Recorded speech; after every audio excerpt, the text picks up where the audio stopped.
Hello friends, मैं आरती यादव आपके अपने यूट्यूब चैनल पर आप सभी लोगों का हार्दिक स्वागत करती हूँ। और इसी के साथ साथ आप सभी को गुड मॉर्निंग।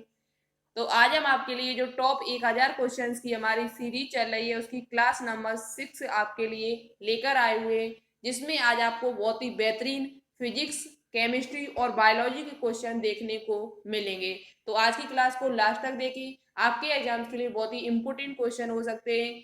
और साथ में कॉपी और पेन लेकर बैठे, जो भी हम एक्स्ट्रा पॉइंट आपको बताएं या जो भी क्वेश्चन आपको पहले से न पता हो उसे लिखते हुए चलें, जिससे आपकी तैयारी और भी बेहतरीन हो सके। देखो, ये बात हम आपसे बार बार क्यों बोलते हैं कि जितनी ज्यादा चीजें आप लोग लिखोगे, लिख लिख के याद करोगे, उतना ही एग्जाम में आपका रिजल्ट बहुत अच्छा आएगा औरों की अपेक्षा। जो लिखते नहीं है उनका रिजल्ट देखना, और जो लिख लिख के याद करते हैं, बहुत ज्यादा मेहनत कर रहे हैं, उनका रिजल्ट देखना। तो हमेशा चीजों को लिखा करो और लिख लिख के ही याद किया करो।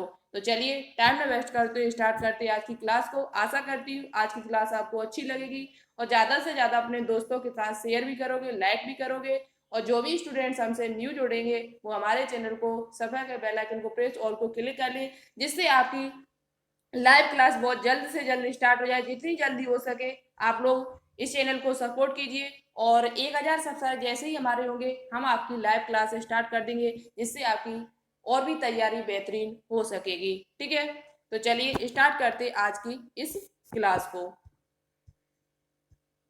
तो देखिएगा, आज का क्वेश्चन नंबर जो फर्स्ट है हमारा बायो का क्वेश्चन है। पहले आपको बायोलॉजी, फिजिक्स, उसके बाद केमिस्ट्री क्वेश्चन, यानी कि तीनों के क्वेश्चंस आपको यहाँ पर मिलेंगे। ठीक है, तो एक बात आपसे और बोलना चाहते हैं, जो शाम को हमारी बायोलॉजी क्लास चलती है उसे जरूर देखा करो। वापस cell cycle and cell division का बहुत ही इंपॉर्टेंट चैप्टर चल रहा है, जो आपके एग्जाम्स के लिए इंपॉर्टेंट है और उससे क्वेश्चन भी पूछे जाते हैं। तो शाम की क्लास जरूर देखा करो, थ्योरी क्लास है। और थ्योरी जितनी ज्यादा आपकी मजबूत होगी, उसके बाद आप जो भी क्वेश्चन लगाओगे, जो भी प्रैक्टिस करोगे जब भी, तो बहुत अच्छी प्रैक्टिस होगी आपकी और बहुत अच्छी तरीके से क्वेश्चन आपको समझ में आएंगे। तो थ्योरी जरूर किया करो। और हम आपसे बोलते हैं, थ्योरी में जो भी हम आपको बायोलॉजी में कराएंगे उससे बाहर क्वेश्चन आपका नहीं आएगा, इस बात की हम गारंटी देते हैं। तो थ्योरी को एक बार जरूर देखा करो। ठीक है, क्वेश्चन नंबर आज का फर्स्ट क्या है देखते हैं। कोशिका का जीवित अंश जीव द्रव्य यानी प्रोटोप्लाज्म कहलाता है, वह किससे निर्मित है। जो जीव द्रव्य होता है कोशिका के अंदर, उस वह किस चीज से निर्मित है, किससे बना हुआ होता है।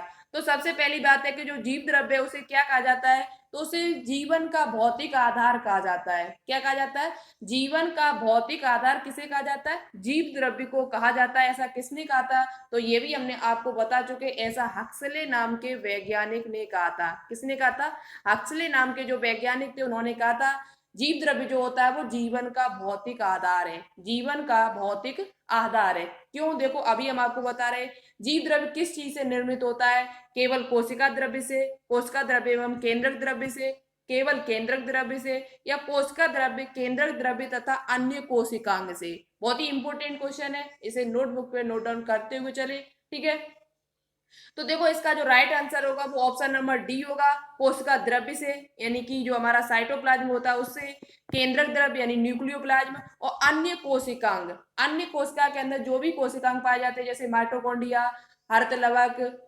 क्लोरोप्लास्ट से कहते हैं, एंडोप्लाज्म रेटिकुलम, राइबोसोम, लाइसोसोम, इस प्रकार के जो भी कोशिकांग पाए जाते हैं, इन सब से मिलकर क्या बना होता है, आपका जीव द्रव्य बना होता है। तो जीव द्रव्य की यदि आपसे डेफिनेशन पूछी जाए जीव द्रव्य क्या है, तो आप ये नहीं कह देना कि कोशिका के अंदर जो द्रव्य भरा होता है उसे जीव द्रव्य कहते हैं, ऐसा नहीं है।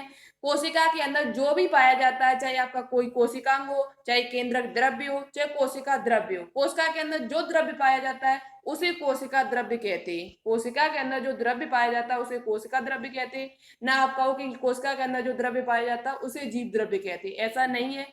जीव द्रव्य के अंतर्गत तीनों चीजें आती है, केंद्रक द्रव्य भी आता है, कोशिका द्रव्य भी आता है, कोशिका के अंदर जो भी कोशिकांग पाए जाते हैं वो भी आपके जीव द्रव्य के अंतर्गत ही आते हैं।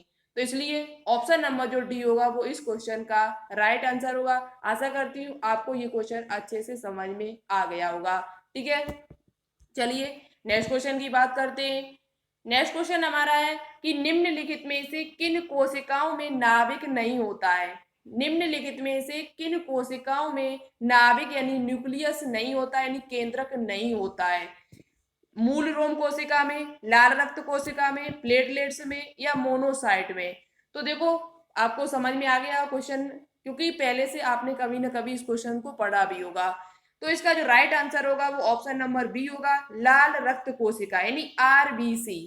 आरबीसी जो होती है उसमें नाभिक यानी केंद्रक नहीं पाया जाता है। यदि पूछा जाए आपसे कि भ्रूणावस्था में, जब बात की जाए भ्रूणावस्था में आरबीसी में केंद्रक होता है, तो हाँ, जब भ्रूणावस्था, जब बच्चा माँ के गर्भाशय में होता है तो उसमें आरबीसी जो होता है उसमें केंद्रक पाया जाता है। भ्रूणावस्था में केंद्रक पाया जाता है, लेकिन जैसे ही मैच्योर होता जाता है, यानी कि आरबीसी जैसी मैच्योर हो जाती है, यानी कि वयस्क जैसी मनुष्य होता है, तो क्या होता है, जो आरबीसी के अंदर जो नाभिक होता है वो नष्ट हो जाता है। ठीक है। आरबीसी का जीवन काल यदि आपसे पूछा जाए तो आरबीसी का जीवन काल जो होता है वो 1 से 20 दिन होता है। आरबीसी के अंदर एक श्वसन वर्धक पाया जाता है जिसे हीमोग्लोबिन कहते हैं, जो ऑक्सीजन का परिवहन करने में बहुत ज्यादा सहायक होता है। किसका? ऑक्सीजन। क्यों? क्योंकि हीमोग्लोबिन के अंदर एक तत्व पाया जाता है, सूक्ष्म तत्व पाया जाता है जिसे हम कहते हैं लोहा, यानी कि एफ ई के तत्व, सूक्ष्म तत्व उसमें खनिज पदार्थ पाया जाता है। इसलिए जो लोहा जो ऑक्सीजन का परिवहन करने में, यानी हीमोग्लोबिन जो होता है वो ऑक्सीजन के परिवहन करने में सहायक होता है, ट्रांसफर करने में सहायक होता है। ठीक है। हीमोग्लोबिन क्या है आपसे पूछा जाए तो एक प्रकार का श्वसन वर्धक है। एक प्रकार का क्या है? श्वसन वर्धक है, क्योंकि ये ऑक्सीजन का परिवहन करता है। ठीक है। एक क्वेश्चन यहाँ पर और बनता है, क्या लाल रक्त कोशिकाओं में आरबीसी में माइटोकॉन्ड्रिया पाया जाता है? क्या लाल रक्त कोशिकाओं में माइटोकॉन्ड्रिया पाया जाता है? तो याद रखें, आरबीसी में माइटोकॉन्ड्रिया नहीं पाया जाता। आरबीसी में माइटोकॉन्ड्रिया नहीं पाया जाता है, ये भी आपका एक क्वेश्चन यहाँ पर बनता है। इसलिए ऑप्शन नंबर जो बी होगा वो इस क्वेश्चन का राइट आंसर होगा। कौन सा? Option number V. तो नाभिक किसमें नहीं पाया जाता है? तो लाल रक्त कोशिका जो होती है उनमें नाभिक नहीं पाया जाता, लेकिन भ्रूणावस्था की जब आपसे बात कर ली जाए तो वहां पर नाभिक पाया जाता है। ठीक है। तो दोनों ही क्वेश्चन इंपोर्टेंट है, अच्छे से नोटबुक पे नोट डाउन कर लेना। क्वेश्चन नंबर नेक्स्ट हमारा, कि सर्वप्रथम डीएनए को किसने अलग किया था? सर्वप्रथम डीएनए को किसने अलग किया था? फ्रेडरिक मिशर ने, कौशल ने, फॉविस लेमन ने, वॉटसन एवं क्रिक ने। तो आपको पहले से पता है वॉटसन एवं क्रिक जो है उन्होंने द्विकुंडलीय संरचना यानी डबल हेलेक्स मॉडल दिया था। क्या दिया था? डबल हेलेक्स मॉडल दिया हुआ था। और बात करते हैं कि डीएनए को सबसे पहले अलग किसने किया था? तो डीएनए को सबसे पहले अलग जो किया हुआ था उन वैज्ञानिक का नाम है फ्रेडरिक मिशर साहब। फ्रेडरिक मिशर ने डीएनए को सबसे पहले अलग किया था। किसने? फ्रेडरिक मिशर ने। लेकिन जब आपसे ये पूछा जाए कि द्विकुंडलीय संरचना किसने दी थी, तो वो आपके वॉटसन एवं क्रिक नामक वैज्ञानिकों ने दी थी। ठीक है। एक पॉइंट यहाँ पर और क्लियर कर लो, जो डीएनए होता है उसमें दो खंड पाए जाते हैं। क्यों? डबल हेलिक्स है। कैसा है? Double helix. तो डीएनए के ये जो डबल हेलिक्स मॉडल होती है किस बंध के द्वारा जुड़े होते हैं? किस बंध के द्वारा ये आपस में जुड़े होते हैं? ये भी क्वेश्चन आपके पूछा जाता है बहुत ज्यादा पैरामेडिकल में। तो ये जो होते हैं वो हाइड्रोजन बंध के द्वारा जुड़े होते हैं। किसके द्वारा? हाइड्रोजन बॉन्ड्स के द्वारा ये दोनों खंड आपस में जुड़े हुए होते हैं। तो ये तीन क्वेश्चन अच्छे से नोटबुक पे नोट डाउन कर लेना। तो ऑप्शन नंबर जो ए होगा वो इस क्वेश्चन का राइट आंसर होगा। फ्रेडरिक मिशर ने डीएनए को सबसे पहले अलग किया हुआ था। नेक्स्ट क्वेश्चन की बात करते हैं, विषाणु में निम्नलिखित में से कौन सी एक विशेषता नहीं होती है? ये भी जो भी क्वेश्चन हम आपको करा रहे हैं इस टाइम बायोलॉजी के, ये एनसीईआरटी क्वेश्चन है, अच्छे क्वेश्चन है। ठीक है। विषाणु में निम्नलिखित में से कौन सी एक विशेषता नहीं होती है? डीएनए आरएनए की उपस्थिति, परपोष नहीं होती है, ये आपसे पूछा गया, ध्यान से क्वेश्चन को पढ़े, नहीं होती है। ठीक है। डीएनए या आरएनए की उपस्थिति, परपोषी कोशिका के अंदर प्रजनन, स्वभाव से पूरी तरह परजीवी, कोशिका भित्ति की उपस्थिति। तो देखो डीएनए या आरएनए की उपस्थिति, ये तो बात बिल्कुल राइट है, क्योंकि हमने आपको पहले ही बताया था कि जो विषाणु होते हैं या तो उसमें डीएनए होगा या तो आरएनए होगा। ऐसा नहीं होता कि केवल आरएनए हो, या तो डीएनए होगा या उसमें क्या होगा? आरएनए होगा। तो ये तो पॉइंट बिल्कुल राइट है। नेक्स्ट पॉइंट की बात करते हैं, परपोषी कोशिका के अंदर प्रजनन, तो ये भी राइट है, क्योंकि विषाणु जो होते हैं दूसरी कोशिकाओं पर रहते हैं, वहां पर अपना प्रजनन करते हैं, रिप्रोडक्शन करते हैं। नेक्स्ट है स्वभाव से पूरी तरह परजीवी, तो ये भी राइट है। ठीक है। तो ये स्वभाव से कैसे होते हैं, परजीवी होते हैं। ये परजीवी का मतलब पैरासाइटिस यानी दूसरे जीवों पर रहकर अपना भोजन प्राप्त करते हैं। तो ये भी बात सही है। तो इसका मतलब है कि ऑप्शन नंबर जो डी होगा वो इस क्वेश्चन का राइट आंसर होगा। कोशिका भित्ति की अनुपस्थिति, जो विषाणु होते हैं उनके ऊपर सेल वाल नहीं पाई जाती है। क्या नहीं पाई जाती है, सेल वाल नहीं पाई जाती है। इसलिए ऑप्शन नंबर जो डी होगा वो इस क्वेश्चन का राइट आंसर होगा। तो ये जो ऊपर के 3 पॉइंट है अच्छे पॉइंट है। जो विषाणु होता है उसमें डीएनए या तो आरएनए पाया जाएगा, या तो डीएनए होगा या तो आरएनए होगा। ठीक है, परपोषी कोशिका के अंदर ये प्रजनन करते हैं और स्वभाव से पूरी तरह ये परजीवी होते हैं, पैरासाइटिस होते हैं, लेकिन इनमें कोशिका भित्ति नहीं पाई जाती है। तो ऑप्शन नंबर कौन सा राइट होगा, डी। नेक्स्ट क्वेश्चन क्या है, नेक्स्ट क्वेश्चन जो आपका है वो सेल साइकिल से है, cell cycle and cell division से है, और जो आपको चैप्टर हम इस टाइम करा रहे हैं। क्वेश्चन है हमारा कि निम्न में से, यहाँ से होगा, निम्न में से किस अवस्था में जाने पर कोशिका आगे विभाजन नहीं करती है। ऐसी कौन सी अवस्था है कोशिका की, इन कौन सा चक्र है जिसमें कोशिका आगे विभाजित नहीं होती है, आगे डिवीजन उसका नहीं होता है। तो वो आपकी G0 है कि G1 है कि GS है या S अवस्था है। तो याद रहे वो आपकी जो अवस्था है वो G0 यानी G0 अवस्था उसे कहते हैं। क्या कहते हैं, G0 है यानी G0 अवस्था कहा जाता है, जिसमें कोशिका आगे विभाजित नहीं होती है। जैसे कि यदि आपसे पूछा जाए कौन कौन सी इसका उदाहरण क्या है, तो वो आपकी सबसे इंपोर्टेंट जो उदाहरण है वो आपका तंत्रिका कोशिका, जो न्यूरॉन होती है वो क्या होती है, वो विभाजित नहीं होती है। वो एक बार यदि बन जाए तो यानी दोबारा वो विभाजित नहीं होती, एक कोशिका से 2 कोशिकाएं नहीं बनाती है। तो G0 अवस्था में यदि पूछा जाए कौन सी कोशिका आती है, तो आपकी तंत्रिका कोशिका आती है। कौन सी, तंत्रिका कोशिका, जिसे तंत्रिका तंत्र की सबसे छोटी इकाई कहा जाता है, जिसे इंग्लिश में न्यूरॉन कहा जाता है। ठीक है, तो ऐसी कौन सी कोशिका है जो विभाजित नहीं होती है जीवन भर, तो वो आपकी तंत्रिका कोशिका है, जो किस अवस्था में आती है, तो G0 अवस्था में आती है। ठीक है, तो कौन सा ऑप्शन ठीक है, ऑप्शन नंबर जो ए होगा वो इस क्वेश्चन का राइट आंसर होगा। अच्छे से कर ले, और इससे आपके एग्जाम में क्वेश्चन भी पूछे जाते हैं, इसलिए शाम की क्लास जरूर देखा करें अच्छी तरीके से। नेक्स्ट क्वेश्चन हमारा है कि जब किसी कमरे में कोयला जलाया जाता है तो कौन से गैस घुटन और मृत्यु का कारण बन जाती है। जब किसी कमरे में, बंद कमरे में कोयला जलाया जाता है तो कौन सी गैस घुटन और मृत्यु का कारण बन जाती है। Carbon monoxide, carbon dioxide, ethane या मीथेन। तो याद रखिए वो आपकी कार्बन मोनोऑक्साइड होती है। कौन सी होती है, कार्बन मोनोऑक्साइड, इसे हम CO कहते हैं। ये क्या होती है, जब कोई कमरे में कोयला जलाया जाता है तो वहां पर कार्बन मोनोऑक्साइड की अधिकता बहुत ज्यादा हो जाती है, तो हमारे अंदर घुटन सी पैदा होती है और मृत्यु तक हो जाती है। तो इसलिए ऑप्शन नंबर जो ए होगा वो इस क्वेश्चन का राइट आंसर होगा। कौन सी, कार्बन मोनोऑक्साइड। चलिए नेक्स्ट क्वेश्चन देखते हैं। नेक्स्ट क्वेश्चन हमारा है, अच्छा क्वेश्चन है केमिस्ट्री का। एक धातु कुछ समय तक खुली हवा में पड़ी रहे तो उस पर हरे रंग का कार्बोनेट की परत बन गई हो, तो यह धातु कौन सी है। एक धातु है कुछ समय तक खुली हवा में पड़ी रहे तो उस पर हरे रंग की कार्बोनेट की परत बन गई है, तो यह धातु कौन सी है। सिल्वर है कि कॉपर है कि एल्यूमिनियम है कि जिंक है। तो देखो याद रहे आपको, जो वह धातु आपकी है वो कौन सी है, कॉपर है। कौन सी है, कॉपर, यानी Cu जो होता है यदि उसे खुली हवा में छोड़ दिया जाए तो उस पर हरे रंग की कार्बोनेट की परत चढ़ जाती है, यानी CO3 की परत चढ़ जाती है। तो वो इसका कलर जो होता है वो कैसा हो जाता है, हरा हो जाता है। कहाँ पर, खुली हवा में उसे यदि छोड़ दिया जाए तो वो आपकी कौन सी है धातु, वह तत्व जो है, वह धातु जो आपकी है वो कौन सा है, कॉपर है। इसलिए ऑप्शन नंबर जो बी होगा वो हमारा राइट आंसर होगा। तो अच्छा क्वेश्चन था। ठीक है, नेक्स्ट क्वेश्चन की बात करते हैं। तो क्या आंसर था उसका, कॉपर। नेक्स्ट क्वेश्चन है कि यूरेनियम के रेडियो एक्टिव विघटन के फलस्वरूप अंततः क्या बनता है। जो यूरेनियम होता है उसके रेडियो एक्टिव के विघटन के फलस्वरूप अंततः क्या बनता है। ये रेडियो एक्टिव वाला जो चैप्टर है बहुत ही अच्छा चैप्टर है, हम आपको कराएंगे बहुत ही थ्योरी टाइप, यानी थ्योरी से आपको पढ़ाएंगे जिससे आपकी तैयारी और भी बेहतरीन हो। क्वेश्चन भी आपको कराएंगे इसके, लेकिन थ्योरी एक बार जब हम आपको करा देंगे तो इससे जो भी क्वेश्चन बनते हैं सभी आपको वहां पर बता देंगे। अच्छा चैप्टर है, और इससे आपके एग्जाम में न्यूमेरिकल भी पूछे जाते हैं। फिजिक्स और केमिस्ट्री दोनों में आता है, और दोनों से आपके एग्जाम में क्वेश्चन पूछे जाते हैं। तो यह क्वेश्चन क्या हमारा कि यूरेनियम के रेडियो एक्टिव विघटन के फलस्वरूप अंततः क्या बनता है। तो अंत में जाकर जो आपका बनता है वो सीसा बनता है। क्या बनता है, सीसा। इसलिए ऑप्शन नंबर जो सी होगा वो इस क्वेश्चन का राइट आंसर होगा। सीसा मतलब की पीबी, सीसा मतलब की पीबी यानी कि लेड। अब आपको एक क्वेश्चन बताना होगा, कमेंट बॉक्स में कमेंट करके यूरेनियम के समस्थानिक कितने होते हैं। जो यूरेनियम है हमारा तत्व, उसके समस्थानिक कितने होते हैं, सभी के नाम आपको बताने होंगे।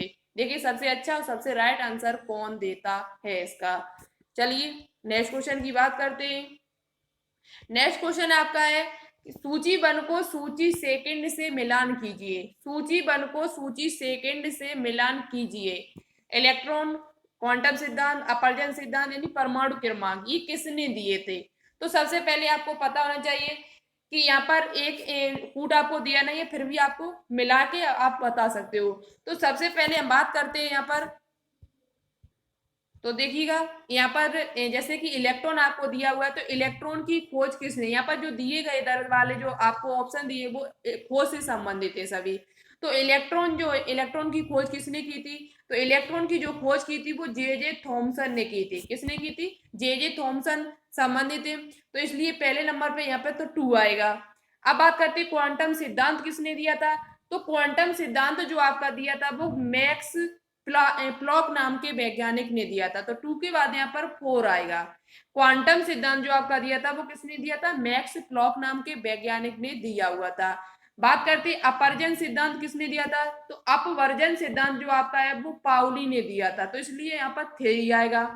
परमाणु क्रमांक के बारे में किसने बताया था, तो परमाणु क्रमांक के बारे में मॉजले नाम के वैज्ञानिक ने बताया था, इसलिए यहाँ पर 1 आएगा। तो आपका जो कूट बन के तैयार होगा वो 2431 होगा। क्या होगा, 2431 होगा।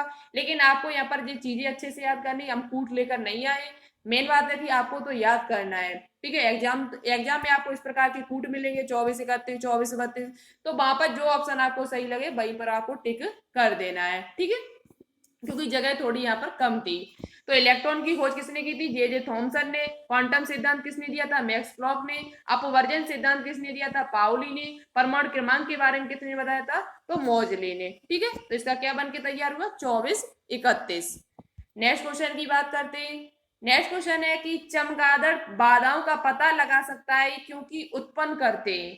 चमगादड़ जो होता है वो बाधाओं का पता, रुकावटों का पता लगा सकता है, वह क्या उत्पन्न करते हैं, क्योंकि अपस्रवित ध्वनि तरंगे की श्रव्य तरंगे, पराश्रव्य तरंगे या सूक्ष्म तरंगे। तो याद रखिए जो चमगादड़ होता है वो पराश्रव्य तरंगे उत्पन्न करता है। कौन सी तरंगे, पराश्रव्य तरंगे, जिनकी आवृत्ति जो होती है वो 20,000 हर्ट्ज से अधिक होती है। 20,000 हर्ट्ज से अधिक होती है। और ये तरंगे हमको नहीं सुनाई देती, जो मनुष्य होता है उसे सुनाई नहीं देती है, लेकिन बाकी के जैसे बिल्ली हुआ, कुत्ता हुआ, बंदर हुआ, इन सभी को सुनाई देती है। और इनकी आवृत्ति कितनी होती है, तो 20,000 हर्ट्ज से ज्यादा होती है। कितनी होती है, 20,000 हर्ट्ज से ज्यादा होती है। तो जो चमगादड़ होता है वो बाधाओं का पता जो लगा सकता है वो सिर्फ किसके कारण, पराश्रव्य तरंगों के कारण। किसके कारण, पराश्रव्य तरंगों के कारण वह पता लगा सकता है। तो कौन सा ऑप्शन ठीक है, ऑप्शन नंबर जो सी होगा वो इस क्वेश्चन का राइट आंसर होगा। और कौन कौन सुन सकता है, तो कुत्ता है, बिल्ली है, जैसे बंदर है, ये डॉल्फिन मछली होती है, ये इनको सुन सकते हैं। ठीक है, नेक्स्ट क्वेश्चन की बात करते हैं कि समुद्र में डूबी वस्तु का पता लगाने के लिए किस यंत्र का प्रयोग किया जाता है। समुद्र में डूबी वस्तु का पता लगाने के लिए किस यंत्र का प्रयोग किया जाता है, तो वो आपका सोनार का प्रयोग किया जाता है। किसका प्रयोग किया जाता है, सोनार। सोनार एक यंत्र होता है जिसका प्रयोग वस्तु जो डूब जाती है उनका पता लगाने के लिए किया जाता है, इसलिए ऑप्शन नंबर जो सी होगा वो इस क्वेश्चन का राइट आंसर होगा। अब पता कैसे लगता है, ये कैसे पता चला, तो सोनार जो होती है उसमें पराश्रव्य तरंगों का प्रयोग किया जाता है। किसका प्रयोग किया जाता है, पराश्रव्य तरंगों का प्रयोग किया जाता है, इसलिए ये पता लगा लेता है। पराश्रव्य तरंगों का प्रयोग किया जाता है, जो भी हमने आपको बताया, जिनकी आवृत्ति 20,000 हर्ट्ज से ज्यादा होती है, जो मनुष्य को सुनाई नहीं देती है। लेकिन समुद्र में डूबी वस्तु का पता लगाने के लिए किस यंत्र का प्रयोग किया जाता है, वो आपका सोनार नाम के यंत्र का प्रयोग किया जाता है। जिसमें कौन सी तरंगे प्रयुक्त की जाती है, आपसे पूछा जाए तो सोनार में पराश्रव्य तरंगे प्रयोग की जाती है। कौन सी, पराश्रव्य तरंगे प्रयोग की जाती है। तो ऑप्शन नंबर जो सी होगा वो इस क्वेश्चन का राइट आंसर होगा। पूछा भी जाता है कि सोनार में कौन सी तरंगें प्रयुक्त की जाती है, कौन सी तरंगों का प्रयोग किया जाता है, तो पराश्रव्य तरंगों का प्रयोग किया जाता है, उसमें पराश्रव्य तरंगें पाई जाती हैं। ठीक है, नेक्स्ट क्वेश्चन की बात करते हैं। नेक्स्ट क्वेश्चन है कि दीर्घ दृष्टि को निम्नलिखित में से किसके द्वारा ठीक किया जा सकता है। जो दीर्घ दृष्टि या जिसे हम दूर दृष्टि कह सकते हैं, जो दूर दृष्टि दोष होता है जो आंखों में हमारी होता है, वो किस लेंस के द्वारा ठीक किया जा सकता है। ऐसे भी आपसे क्वेश्चन पूछा जा सकता है। अवतल लेंस के द्वारा, द्विफोक्सी लेंस के द्वारा, बेलनाकार लेंसों के द्वारा या उत्तल लेंस के द्वारा। तो अब आप समझ गए होंगे कि जब हमने दूर दृष्टि आपसे बोल दिया, तो दूर दृष्टि जो होता है दोस्त, उसमें उत्तल लेंस लगाया जाता है। कौन सा लेंस लगाया जाता है? उत्तल लेंस लगाया जाता है। जबकि निकट दृष्टि दोष की बात की जाए तो उसमें अवतल लेंस का प्रयोग किया जाता है। इसलिए ऑप्शन नंबर जो डी होगा वो इस क्वेश्चन का राइट आंसर होगा। उत्तल लेंस का प्रयोग किया जाता है। उत्तल लेंस के द्वारा दूर दृष्टि दोष को ठीक किया जा सकता है। ठीक है, तो कौन सा ऑप्शन होगा? उत्तल लेंस। नेक्स्ट क्वेश्चन की बात करते हैं।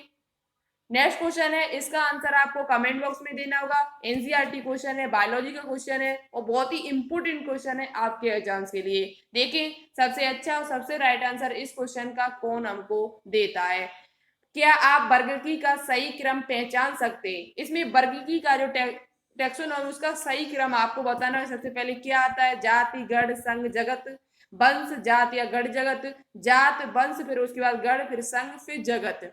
कौन सा क्रम है वो सही है आपका? इसका आंसर आपको कमेंट बॉक्स में देना होगा। देखें कौन कौन अच्छे से पढ़ाई कर रहा है और कितनी ज्यादा किसकी तैयारी है। ठीक है, इससे हमें भी पता चल जाएगा कि कौन तैयारी कर रहा है एग्जाम्स के लिए। नेक्स्ट क्वेश्चन आपका फिनिश हुआ। तो जो भी क्वेश्चन हमने आपसे पूछे उनका आंसर हमें बताइए और बायोलॉजी क्लास शाम की जरूर देखा करो, बहुत ही इंपोर्टेंट है आपके एग्जाम्स के लिए। क्लास कैसी लगी ज्यादा से ज्यादा कमेंट करके हमें बताएं और अभी तक आपने लाइक ना किया तो प्लीज क्लास को लाइक करें। तो चलिए आज के लिए इतना ही, मिलते हैं नेक्स्ट क्लास में आपको। Okay, thanks for watching this video. जय हिंद, वंदे मातरम।